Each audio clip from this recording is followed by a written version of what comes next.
2 jours avant Thanksgiving, ma mère m'a envoyé un message disant que nous faisions simple cette année, juste la famille proche. 1 heure plus tard, ma sœur a posté une photo de la table du dîner avec 15 couverts. Je n'ai pas répondu. J'ai juste cuisiné pour moi et éteint mon téléphone. Le lendemain matin, je me suis réveillé avec 22 appels manqués et un message vocal de ma tante. À 1h13, elle a chuchoté quelque chose qui a fait trembler mes mains. 2 jours avant Thanksgiving, j'ai reçu un message de ma mère qui m'a retourné l'estomac. Et Noah, nous faisons simple cette année. Juste la famille proche. J'espère que tu comprends. Je suis Noah, j'ai 29 ans, et au cours des 3 dernières années, j'ai passé chaque Thanksgiving soit à organiser, soit à aider à préparer le grand repas pour ma famille. Je suis le cadet entre ma sœur aînée, Claire, et mon jeune frère, Luc. Notre famille n'est pas immense, mais nous avons toujours été très soudés. Du moins, c'est ce que je pensais jusqu'à cette année. Thanksgiving était ma fête préférée. Je me levais tôt, je préparais une tourte à la patate douce en partant de zéro, et j'alternais entre le visionnage de la parade et l'aide en cuisine. Il ne s'agissait pas seulement de la nourriture. C'était le seul moment de l'année où toute la famille ralentissait et partageait une table, même si cela signifiait se mordre la langue face au dernier drame de Claire ou aux commentaires passifs-agressifs de Luc sur mon travail. Mais nous étions là, ensemble. Cela signifiait quelque chose. Alors, quand j'ai reçu ce message, juste la famille proche, je l'ai fixé pendant 1 minute entière, confus. Je l'ai même relu plusieurs fois, me demandant si je manquais quelque chose parce que je suis de la famille proche. Je veux dire, je ne suis pas marié. Je n'ai pas d'enfant. C'est peut-être pour cela qu'il était facile de m'écarter. Mais quand même, je suis né dans cette famille. Je vivais à 5 pâtés de maison de mes parents. J'étais à chaque anniversaire, chaque barbecue, chaque déménagement. J'ai aidé ma mère à repeindre sa cuisine en avril dernier et j'ai gardé les jumeaux de Claire quand elle a eu la grippe le mois dernier. Alors, qu'est-ce que je manquais? J'ai failli l'appeler sur le champ, mais quelque chose en moi, une petite voix calme et tendue que je n'écoutais généralement pas, a dit « Ne le fais pas. » Attends. 1 heure plus tard, je faisais défiler Instagram en attendant que mes pattes bouillent quand je l'ai vu. Claire avait posté une story, un boomerang. La caméra balayait une longue table de salle à manger en chêne drapée de lin orange brûlé et décorée de cartons nominatifs en forme de feuilles, de bougies et d'un centre de table en forme de dinde d'un ridicule achevé. Il y avait 15 couverts. J'ai compté. Des rires résonnaient en arrière-plan, et quelqu'un a crié « Luc, arrête de piocher dans les tartes !» Ma main s'est figée au-dessus de la casserole d'eau bouillante. J'ai regardé la story à nouveau, plus lentement. Claire, qui vivait à 45 minutes de là, était venue en avance et avait aidé ma mère à tout installer. Luc était là. Les jumeaux couraient partout en arrière-plan, portant de petits pulls assortis. Mon père, qui évitait habituellement les réseaux sociaux comme la peste, était même en train de découper une dinde dans l'un des clips. Tante Mel, oncle Ray, mon cousin Jamie et sa nouvelle petite amie. Tous. Tout le monde sauf moi. Je n'ai pas répondu par message. Je n'ai pas appelé. Je ne me suis même pas mis en colère. Je suis juste resté là un moment, à regarder mon écran avec ce vide étrange qui se produit lorsque votre cerveau essaie de rattraper vos sentiments. J'ai cuisiné pour moi ce soir-là. Du saumon au four avec des haricots verts et une purée de pommes de terre à l'ail, comme je le fais toujours quand j'ai besoin de réconfort. Je me suis versé un verre de vin, j'ai mis un couvert à table juste pour moi, et j'ai éteint mon téléphone. Il ne s'agissait même pas d'être exclu d'un repas. C'était ce que cela disait sans le dire. Que j'étais jetable, que je ne valais pas la courtoisie d'une véritable explication. Qu'ils avaient décidé que je n'avais pas ma place et espéraient que je ne ferais pas d'histoire. J'ai bien dormi cette nuit-là, étonnamment. Ou peut-être que mon corps était simplement épuisé d'avoir ressenti trop de choses à la fois. Le lendemain matin, je me suis réveillé avec 22 appels manqués. 4 de maman, 6 de Claire, 3 de Luc, et le reste, un mélange de tantes, de cousins et même d'un voisin. Mon téléphone a de nouveau vibré alors que je fixais l'écran.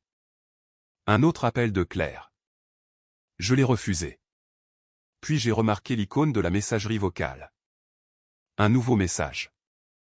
Il venait de ma tante Mel. Horodatée à 1h13 du matin. Sa voix était douce, presque hésitante. Elle a chuchoté quelque chose qui a fait trembler mes mains. Et c'est là que j'ai réalisé que quelque chose de bien plus grand que des sentiments blessés se passait. Quelque chose qui couvait sous la surface depuis plus longtemps que je ne l'avais remarqué. Quelque chose qui, si j'avais raison, était sur le point de tout changer. Je n'ai pas écouté le message vocal tout de suite. J'ai juste regardé l'horodatage, 1h13 du matin, et j'ai repassé les dernières 24 heures dans ma tête comme un film lent et silencieux. L'invitation oubliée, les 15 couverts, la story, le message de maman. Tout tourbillonnait comme de l'eau de vaisselle sale. Et j'avais l'impression de flotter quelque part en dehors de mon propre corps, regardant tout cela arriver à quelqu'un d'autre. Mais je ne pouvais pas le remettre à plus tard indéfiniment. Je me suis assis à la table de la cuisine, encore dressé de la veille avec mon unique assiette et mon verre de vin maintenant vide, et j'ai appuyé sur lecture. La voix de tante Mel est sortie, tremblante et basse. « Noah, chérie, je ne sais pas ce qui s'est passé, mais je voulais juste dire que je suis désolé. Je pensais que tu n'étais pas en ville. C'est ce que ta mère a dit à tout le monde. Que tu étais en voyage et que tu ne pouvais pas venir. » Elle a fait une pause. J'ai entendu un bruit sourd en arrière-plan. Peut-être elle posant un verre. J'ai seulement découvert que ce n'était pas vrai quand Claire a fait une gaffe. Elle a fait une sorte de blague sur le fait que tu étais dramatique et que tu n'étais pas venu parce que tu étais dans une de tes humeurs. Une autre pause. Sa voix est tombée à un murmure. Quelque chose ne va pas. Je voulais juste que tu le saches. Je t'aime, mon chéri. Appelle-moi quand tu pourras.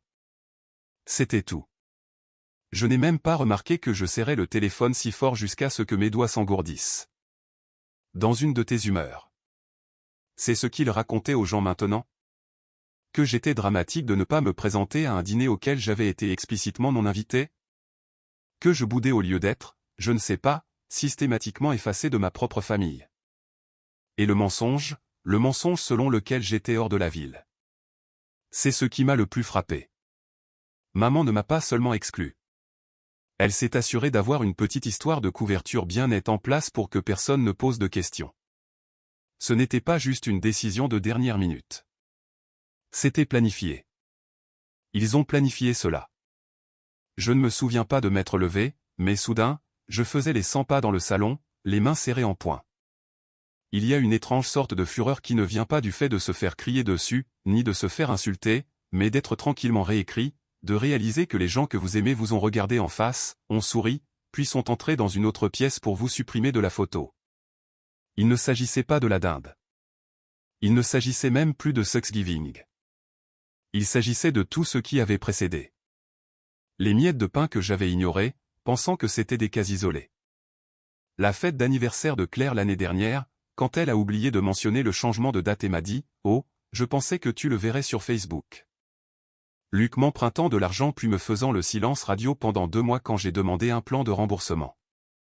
Maman me demandant de garder la maison pour un week-end et oubliant de me dire qu'elle avait invité Claire et les enfants à rester aussi, transformant mon week-end tranquille en un cirque chaotique. Les blagues, les piques, les petites choses. Et je les avais laissées passer à chaque fois parce que je ne voulais pas être le gars qui rendait les choses gênantes. Je ne voulais pas être le problème. Mais me voilà, le problème de toute façon. Je n'ai appelé personne ce jour-là. Ni maman, ni Claire, ni Luc, ni même tante Mel, bien que j'aurais probablement dû. J'avais juste besoin de temps, d'espace, de silence. Je suis allé me promener. J'ai supprimé Instagram. J'ai cuisiné à nouveau, même si je n'avais pas faim. Je ne me sentais pas capable de parler sans casser quelque chose. C'était le lendemain de Thanksgiving, le vendredi que tout le monde appelle Black Friday, mais que j'ai juste appelé vendredi, quand tout a finalement explosé. Vers 14 heures, j'ai ouvert ma porte d'entrée pour prendre un colis et j'ai failli trébucher sur un panier posé sur mon paillasson. Un panier, un de ces paniers préfaits avec de la cellophane et un gros ruban. À l'intérieur, il y avait des biscuits, des bougies parfumées et une petite carte qui disait « Tu nous as manqué. J'espère que tu as passé un Thanksgiving relaxant. Amour, maman. » Pas de mots, pas d'explication, juste un geste. Je suis resté là, tenant ce panier comme s'il était radioactif. J'ai dû paraître fou aux yeux des voisins. Je l'ai ramené à l'intérieur, je l'ai posé sur le comptoir de la cuisine et je l'ai simplement fixé. Qui fait ça? Qui désinvite son propre enfant d'une fête de famille, ment à tout le monde sur la raison de son absence, puis envoie un panier comme si tout n'était qu'un malentendu? C'était insultant, comme si on me gérait, on m'écartait, on me rangeait soigneusement dans la boîte fragile. Pour que personne n'ait à gérer mes émotions. J'ai attrapé mon téléphone, le cœur battant, et j'ai finalement envoyé un message à ma mère. Moi, j'ai reçu ton panier cadeau. Tu aurais pu simplement me parler. Elle a répondu 3 minutes plus tard. Rapide. Maman, je suis désolé que les choses aient été mal communiquées. Nous ne voulions pas te submerger. Tu semblais distant ces derniers temps, et j'ai pensé que tu avais peut-être besoin d'espace. De l'espace? Ce n'était pas de l'espace. C'était l'exil. Moi, tu as dit à tout le monde que j'étais hors de la ville. Quoi? Aucune réponse. 10 minutes sont passées, puis 20, puis 1 heure. Finalement, Claire a envoyé un message. Claire, hey, maman est contrariée. Peux-tu arrêter d'en faire toute une histoire? J'ai cligné des yeux. En faire toute une histoire? Moi? On a menti sur moi et on m'a exclu d'une fête de famille. Comment est-ce que ce n'est pas déjà une histoire? Claire, ce n'était qu'un dîner. Noah, calme-toi. Tu prends toujours tout si personnellement. C'est là que j'ai su que cela ne se réglerait pas avec une conversation parce qu'il ne le voyait pas comme une erreur. Il le voyait comme justifié, mérité même. J'étais le bouc émissaire, le sensible, le gars qu'il pouvait jeter dehors puis faire semblant d'être confus quand il ne souriait pas et ne saluait pas de la main depuis le trottoir. Et ça n'a fait qu'empirer. Le dimanche, 2 jours après l'incident du panier, j'ai reçu un appel de Luc. Je l'ai laissé aller sur la messagerie vocale. Quand j'ai écouté, il semblait irrité. « Hey mec, peux-tu ne pas mêler tout le monde à tes problèmes? Tu n'étais même pas censé venir. Et maintenant maman pleure. Claire est en colère. Et tante Mel n'arrête pas d'appeler. Sérieusement, grandis. Grandir. J'ai presque ri. C'était comme si j'étais dans un univers alternatif où la réalité s'était tordue. J'étais celui qui était laissé de côté, sur qui on avait menti, qu'on avait manipulé, et maintenant j'étais le problème. La goutte d'eau qui a fait déborder le vase est arrivée cette nuit-là. J'étais assis sur mon canapé, ordinateur portable ouvert, essayant d'écrire tout ce qui s'était passé juste pour moi, sans même prévoir de le partager. Quand on a sonné à ma porte, je me suis figé. Il était plus de 21 heures. Je n'attendais personne. À travers le Judas, j'ai vu Claire debout, dans un immense manteau de laine, les bras croisés, clairement agacée. J'ai ouvert la porte lentement. Elle n'a pas attendu d'invitation. Elle est entrée directement. Tu dois arrêter ça, a-t-elle dit sèchement. Tu déchires la famille à cause de tes sentiments. J'ai fermé la porte derrière elle. C'est moi qui déchire la famille? Vous m'avez désinvité. Tu n'as jamais été désinvité, a-t-elle lancé. Nous avons dit famille proche. Je l'ai juste regardé. Et que suis-je? Elle a agité la main, exaspérée. Tu sais ce que je veux dire. Parents, frères et sœurs, enfants, conjoints. Tu n'as personne, Noah. Ce n'est pas personnel. Ça n'avait juste pas de sens d'encombrer la table avec des gens qui ne construisent pas de famille. Je l'ai regardée comme si elle m'avait giflé. Je suis de la famille. Elle n'a pas cligné des yeux. Tu es célibataire, pas d'enfant, pas de femme. Tu ne fais que flotter.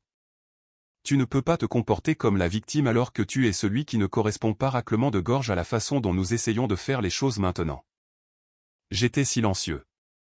Chaque mot était comme une pierre dans ma poitrine. Elle s'est adoucie, ou a fait semblant.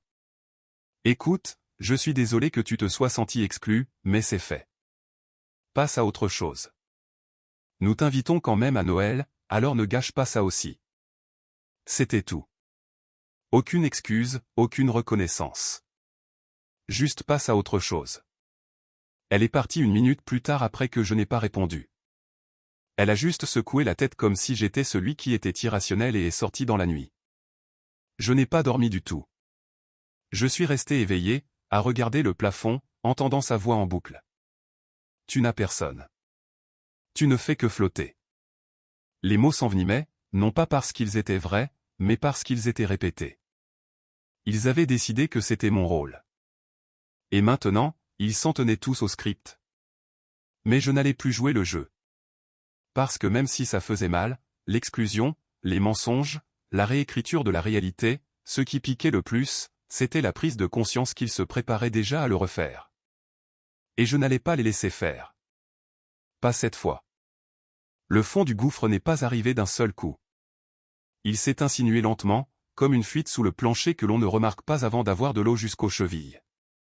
Après la visite de Claire, je n'ai parlé à personne de ma famille pendant une semaine entière. Pas d'appel, pas de messages, pas de réseaux sociaux. C'était la première fois que je restais aussi longtemps sans aucune forme de contact. Même quand je voyageais à l'étranger, même quand j'étais malade, le silence s'est installé autour de moi comme un brouillard. Et pendant un moment, je l'ai juste laissé faire. Je ne mangeais pas beaucoup. Je continuais à cuisiner comme d'habitude, mais la nourriture restait dans l'assiette. Je restais assis là, la fourchette à la main, regardant au-delà de la vapeur s'élevant de la casserole, essayant de me souvenir si j'avais jamais vraiment eu ma place, ou si j'avais juste essayé si fort pendant si longtemps que je m'étais convaincu que oui. J'ai rejoué des conversations d'il y a des années. J'ai commencé à me demander si j'avais toujours été l'intrus et si je ne l'avais tout simplement pas vu jusqu'à maintenant. La troisième nuit, je me suis retrouvé assis sur le bord de mon lit, faisant défiler de vieilles photos sur mon téléphone. Des Noëls, des anniversaires, même quelques dîners aléatoires du mardi chez mes parents. J'étais là, toujours en arrière-plan, tenant un plateau de boissons, découpant le jambon, gonflant des ballons pour les jumeaux de Claire, toujours en train d'aider, toujours souriant, toujours présent. Je n'étais plus en colère. J'étais vide. Il y a quelque chose dans le fait d'être si facilement remplacé ou, pire, effacé qui vous fait douter de chaque moment partagé, de chaque je t'aime, de chaque fois que quelqu'un a dit « Nous sommes si heureux que tu sois là ». Parce que de toute évidence, il ne l'était pas. Je n'ai dit à personne ce que je ressentais. Ni à mes amis, ni à mes collègues. J'allais au travail, j'hochais la tête pendant les réunions, je souriais quand quelqu'un faisait une blague, mais j'étais complètement ailleurs. J'étais dans cette salle à manger, à compter des couverts qui n'étaient pas pour moi. Le véritable point de rupture est survenu un dimanche. Je rentrais de l'épicerie avec 2 sacs de produits de base. Des œufs, du lait, des céréales, des choses dont je n'avais pas vraiment besoin mais que j'ai achetées juste pour sortir de la maison quand je suis passé devant la vitrine d'une boulangerie et que j'ai vu une petite fille assise à une table avec son père. Elle avait peut-être 7 ou 8 ans et elle riait si fort qu'elle a dû s'essuyer les yeux. Son père tenait un cupcake et faisait semblant que c'était un téléphone, parlant dedans d'une voix ridicule. Je me suis arrêté, je suis juste resté là à les regarder. Et pendant un instant, quelque chose s'est brisé en moi. Non pas parce que je voulais une fille, non pas parce que je voulais un cupcake, mais parce que cet homme s'est montré. Il a fait sentir à cette fille qu'elle comptait, qu'elle valait la peine qu'il se ridiculise en public pour elle. Et tout ce que je pouvais penser, c'était, pourquoi n'ont-ils pas fait ça pour moi? Je suis rentré chez moi et j'ai pleuré sous la douche pour la première fois depuis des années. C'était comme si quelque chose avait cédé, mais pas de manière bruyante et dramatique, plutôt comme un léger déclic, comme une porte qui se referme enfin derrière moi. C'était la chute. Mais ce que je n'ai pas réalisé à l'époque, c'est que c'était aussi le début de l'ascension. Le lendemain matin, j'ai ouvert mon ordinateur portable et j'ai fait quelque chose d'impulsif. J'ai commencé à écrire. Pas une entrée de journal, pas une lettre, mais un article de blog. Je n'avais pas utilisé mon ancien blog depuis presque 2 ans. Je l'avais créé à l'université. J'avais posté quelques recettes et récits de voyage, puis je l'avais oublié. Mais l'identifiant fonctionnait toujours et les mots ont jailli. J'ai écrit sur le fait d'être laissé de côté, sur les mensonges, sur la table de dîner avec 15 couverts et aucun pour moi, sur ce que l'on ressent d'être tranquillement exilé par son propre sang. Je n'ai pas cité de nom. Je n'ai pas posté de photos. J'ai juste dit la vérité avec des mots bruts et simples. Puis j'ai cliqué sur publier. Je ne m'attendais pas à ce que quelqu'un le lise. Je ne l'ai même pas partagé. Mais 2 jours plus tard, j'ai reçu un email. Puis un autre. Puis 10 de plus, d'inconnus. Des gens qui étaient tombés sur l'article et qui ont dit que ça les avait fait pleurer. Qu'ils avaient vécu la même chose. qu'ils avaient passé des vacances seuls en regardant leur famille faire comme si tout allait bien sans eux. Certains ont partagé leurs propres histoires. Certains ont juste dit merci. Pour la première fois depuis des semaines, je me sentais vu. C'était la première braise, la première étincelle. Alors j'ai continué à écrire. Pas seulement sur Thanksgiving, mais sur d'autres moments, des petites choses que j'avais enfouies. La fois où Luc a emprunté mon ordinateur portable et me l'a rendu avec un écran fissuré et sans excuse. L'année où Claire s'est attribué le mérite d'une collecte de fonds caritative que j'avais organisée. La façon dont ma mère agissait toujours comme si j'étais trop sensible chaque fois que je demandais un respect de base. Et pourtant, je n'ai pas cité de nom. Je ne cherchais pas à dénoncer qui que ce soit. J'avais juste besoin de me réapproprier mon histoire. Le blog a commencé à grandir. Des commentaires sont arrivés. Une petite communauté a commencé à se former, principalement des personnes qui s'étaient éloignées de leur famille ou qui étaient les moutons noirs comme moi. J'ai commencé à recevoir des messages directs de gens disant « Je pensais que j'étais seul ». J'ai même reçu une offre d'une petite publication en ligne me demandant si je voulais contribuer à une chronique mensuelle. J'ai dit oui. Le salaire n'était pas élevé, mais c'était quelque chose. Et plus important encore, cela me donnait un sentiment d'autonomie. Je n'étais plus seulement le gars laissé de côté à Thanksgiving. J'étais quelqu'un avec une voix, avec une histoire. Le travail a commencé à me sembler plus léger aussi. J'ai arrêté de me cacher. Je me suis investi dans des projets, je me suis porté volontaire pour un programme de mentorat, j'ai commencé à déjeuner avec quelques collègues que j'évitais poliment auparavant. L'un d'eux, Ethan, m'a invité à un groupe de randonnée le week-end. J'ai failli dire non, mais je me suis souvenu de ce que Claire avait dit, que je flottais sans véritable lien. Alors, j'y suis allé, et c'était bien. Vraiment bien. Nous avons marché dans une réserve naturelle à 1 heure de la ville. J'ai parlé à des gens. J'ai ri. J'ai partagé des histoires qui n'avaient rien à voir avec la trahison, la famille ou la douleur. J'étais juste Noah, et personne n'attendait rien de moi, sauf que je sois là et présent. J'y suis retourné la semaine suivante. Puis la suivante. Le blog a continué à grandir aussi. Je lui ai donné un nouveau nom, la chaise manquante. Les gens semblaient aimer ça. C'est devenu un espace pour tous les inadaptés, les oubliés, les blessés en silence. Un soir, j'ai posté un essai intitulé « Quand les gens qui vous ont élevé ne vous reconnaissent plus ». Il a été repris par un site plus grand, et devenu légèrement viral. Un podcasteur m'a contacté et m'a demandé de m'interviewer. Je l'ai fait, nerveux mais honnête. Il a été diffusé une semaine plus tard, et l'un des premiers commentaires sur la vidéo YouTube m'a coupé le souffle. Il provenait d'un utilisateur nommé Just James 1987. La photo de profil était vide, mais je connaissais ce nom d'utilisateur. C'était mon cousin James. Le commentaire disait « Je pense savoir qui c'est. Si j'ai raison, je suis désolé. Je ne savais pas.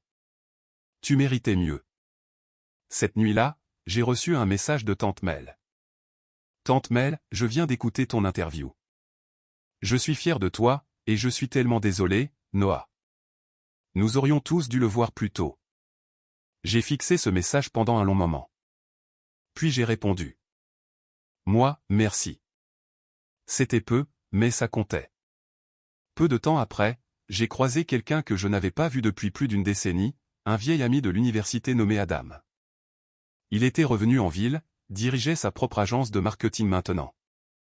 Nous avons pris des nouvelles autour d'un café, et quand je lui ai parlé du blog et de la chronique, ses yeux se sont illuminés.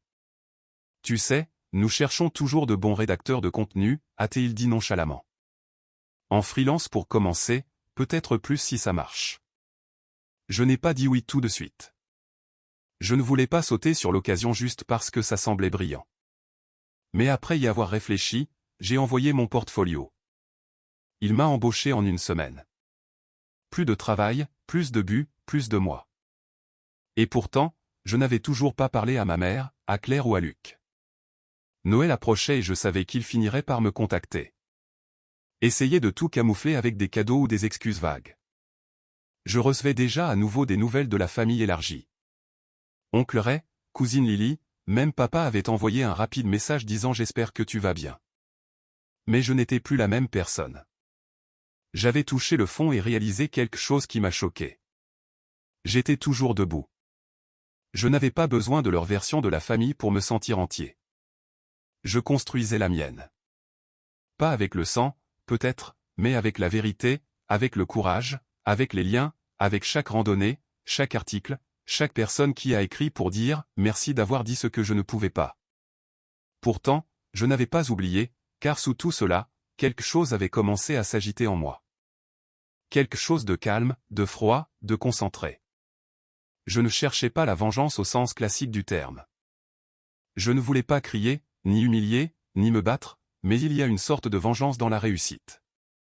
En voyant les gens qui vous ont jeté réaliser qu'ils vous avaient sous-estimé. Et qu'ils le sachent ou non, ma famille venait de me donner l'occasion parfaite.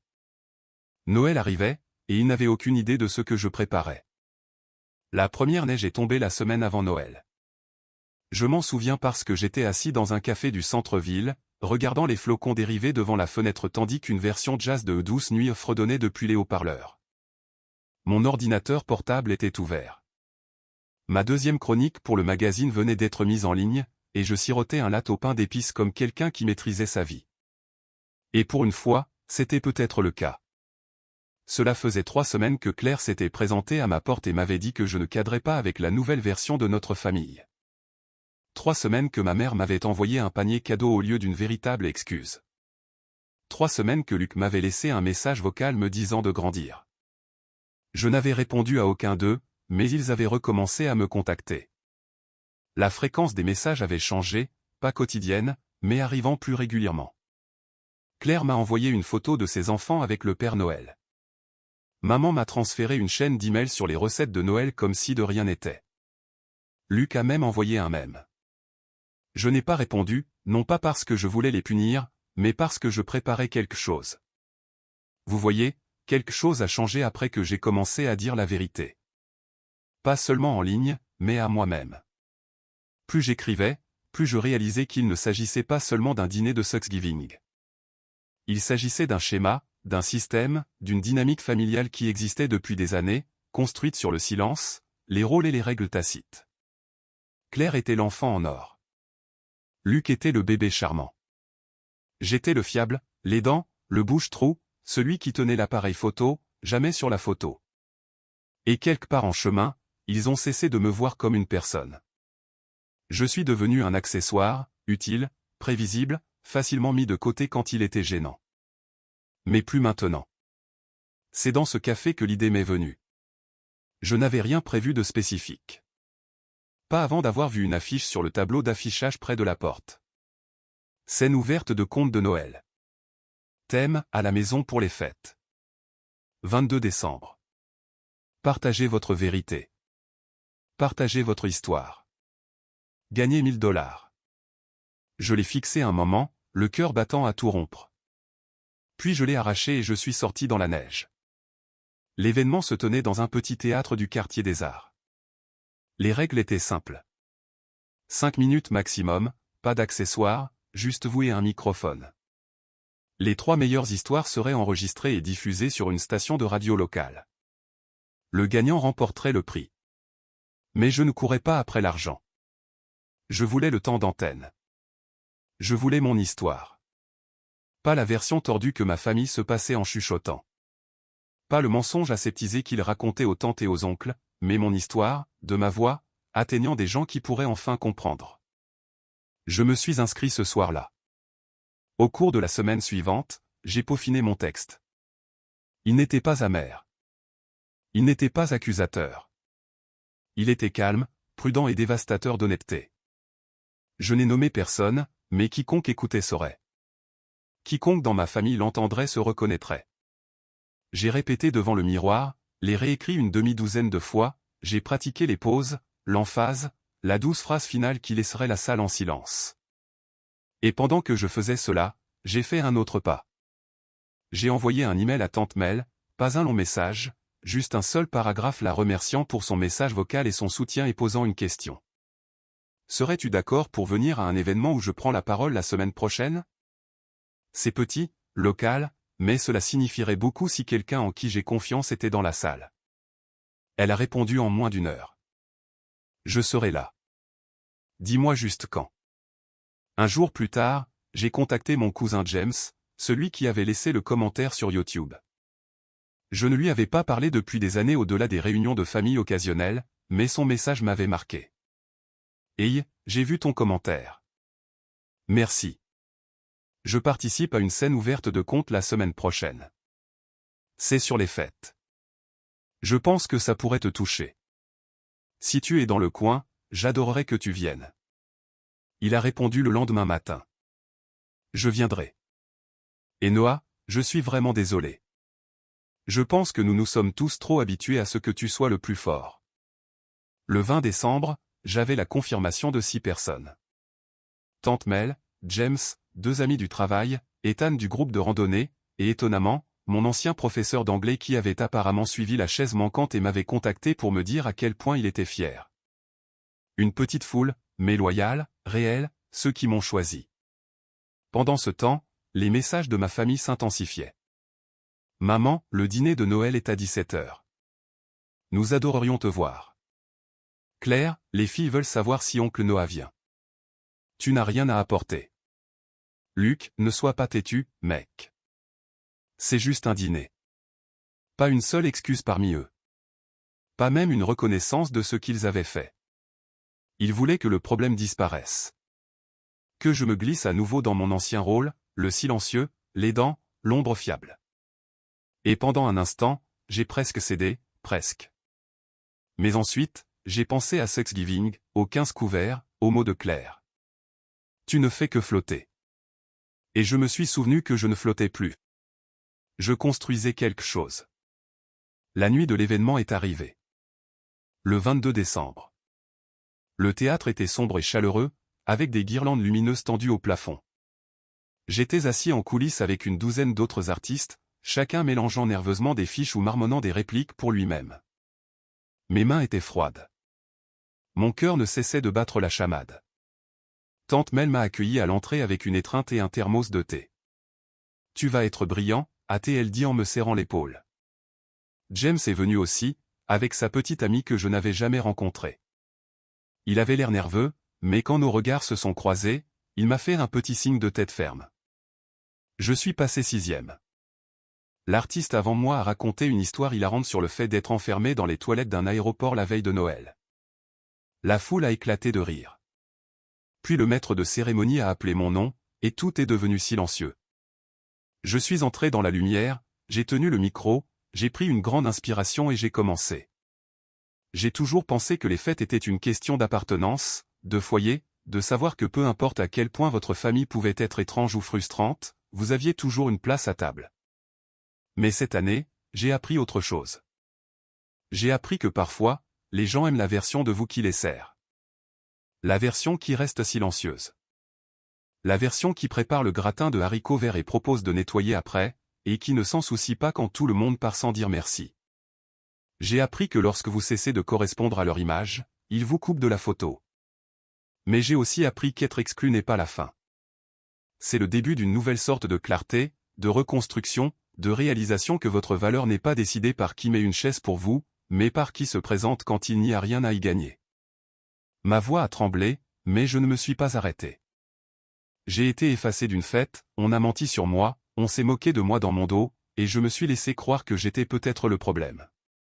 Mais je ne le suis pas. Je suis juste quelqu'un qui a finalement remarqué le silence autour de lui et a choisi de le remplir de sa propre voix. J'ai terminé là-dessus. La salle était silencieuse. Puis quelqu'un a applaudi, puis un autre, puis toute la salle. Pas une ovation, pas une standing ovation, mais des applaudissements constants et sincères qui ont vibré dans ma poitrine. Quand je suis descendu de scène, Tante Mel avait les larmes aux yeux. « Tu as dit la vérité », a-t-elle dit doucement. « Il faut du courage. » James m'a serré dans ses bras. Pas de mots, juste une longue et forte étreinte. Plus tard dans la nuit, j'ai appris que j'avais remporté la 2e place. Ils ont diffusé mon histoire à la radio locale la veille de Noël. Et à 18h42, j'ai reçu un message de ma mère. « Maman, j'ai entendu ton histoire. » Je n'ai pas répondu. Du moins pas encore. Parce que ce n'était pas le point culminant. C'était la mise en place. Et ce qui allait suivre? Ce serait la partie qu'il n'aurait jamais vu venir. Le matin de Noël était calme. Pas de bruit de nièce courant dans le couloir en pyjamas assortis. Pas de cuisine chaotique remplie de brioches à la cannelle brûlée et de rires sur des recettes ratées. Pas de jeux de société familiaux gênants avec des gens faisant semblant que rien ne s'était passé. Juste moi, une tasse de café noir bien chaude et le doux crépitement de la cheminée jouant sur ma télévision. C'était paisible, tranquille. Et pour la première fois depuis des années, je ne faisais pas semblant. Je n'avais pas répondu au message de maman de la veille. J'ai entendu ton histoire. Pas de suite, pas d'excuses. Pas de je suis désolé de t'avoir fait du mal. Juste une déclaration comme s'il s'agissait de la météo. Mais elle l'avait entendu. Cela signifiait qu'ils l'avaient tous entendu. Je n'avais pas besoin de confirmation. Je savais que Claire l'avait probablement réécouté 3 fois dans sa voiture, cherchant des failles, cherchant des moyens de le faire tourner autour d'elle. J'imaginais Luc haussant les épaules, essayant de rester cool jusqu'à ce que le silence dans la pièce le fasse bouger sur son siège. Et papa, silencieux comme toujours, avait probablement hoché la tête et dit « Il a de bons arguments », avant de se retirer dans son journal. Mais ce n'était pas leur réaction que j'attendais. C'était le moment parfait.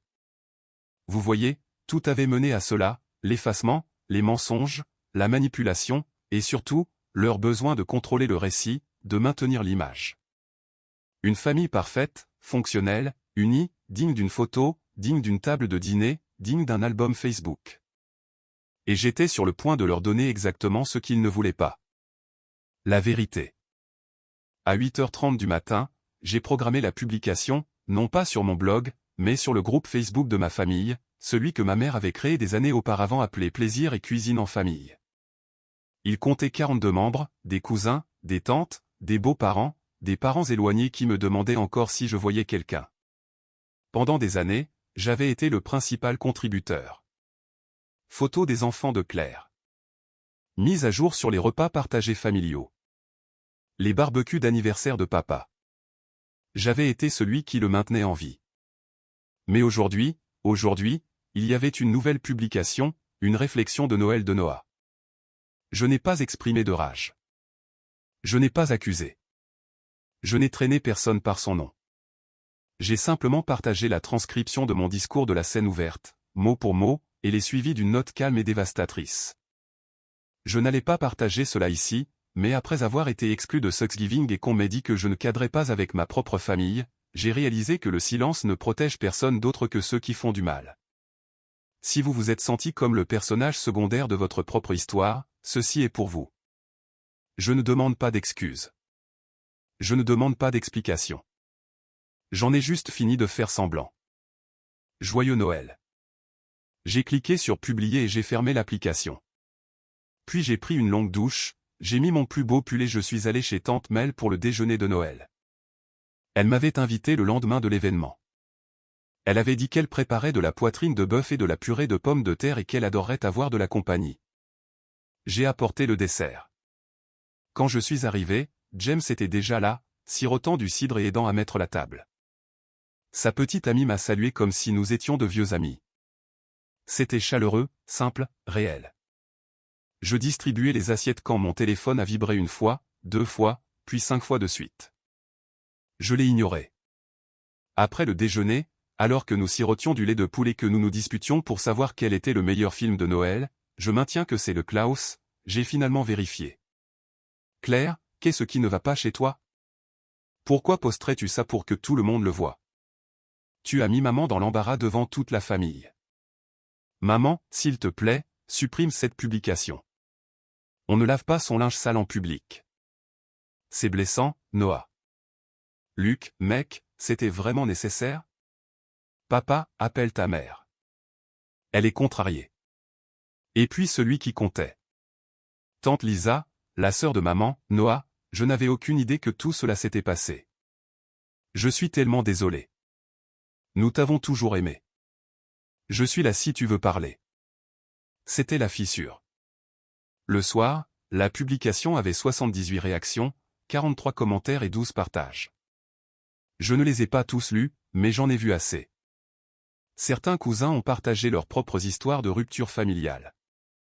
D'autres ont commenté avec soutien. L'un d'eux m'a même envoyé un message privé en disant « Tu n'as aucune idée à quel point j'avais besoin d'entendre ça. Merci. » Maman, Claire et Luc sont restés silencieux après leur première salve, mais je n'en avais pas encore fini.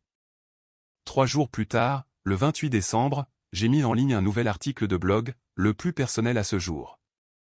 Quand la famille ne ressemble pas à un foyer. J'ai raconté mon histoire, encore une fois, sans nom, mais avec plus de clarté. J'ai partagé les façons dont je leur avais trouvé des excuses au fil des ans. Les façons dont j'avais essayé de mériter un amour qui aurait dû être donné librement. J'ai expliqué à quoi ressemblait la manipulation psychologique quand elle portait un sourire et apportait des gratins. J'ai expliqué que la famille n'est pas le sang, c'est le comportement.